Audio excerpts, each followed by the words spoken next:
আসসালামু আলাইকুম। আজকে আমরা একটা high speed fan no power এটা চেক করব কি সমস্যা। আমরা প্রথমে লাইন দিছি, লাইন দেওয়ার পরে ফ্যানটা চলতেছে না, আমরা চেক করতেছি রেগুলেটর ঘুরাইয়া, ফ্যানটা চলতেছে না। আমরা একটু এটা খুলে দেখি এটা কি সমস্যা, তাহলে আপনারাও দেখেন কি সমস্যা বুঝতে পারবেন। আমরা এখন খুলতেছি, এটা খোলার পরে দেখবো এটা কি সমস্যা।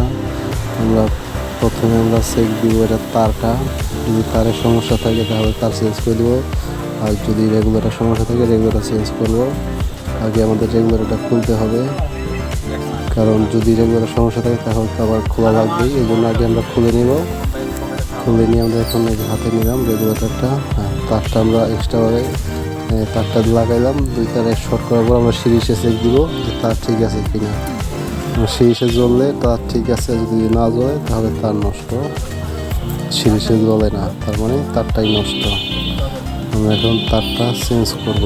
যদি তার ভালো থাকতো আমরা রেগুলেটর চেঞ্জ করতাম, চেক করতাম, তারপর রেগুলেটর ভালো থাকতো আমরা কয়েল চেক দিতাম। কিন্তু এত সমস্যা, কয়েলের সমস্যা খুব কম হয়, রেগুলেটর বা তারই সমস্যা হয়। আমরা লাগাইছি নতুন তার, এই যে আমাদের ফ্যান চলতেছে, তার মানে ঠিক হয়ে গেছে। আশা করি বুঝতে পেরেছেন আপনারাও।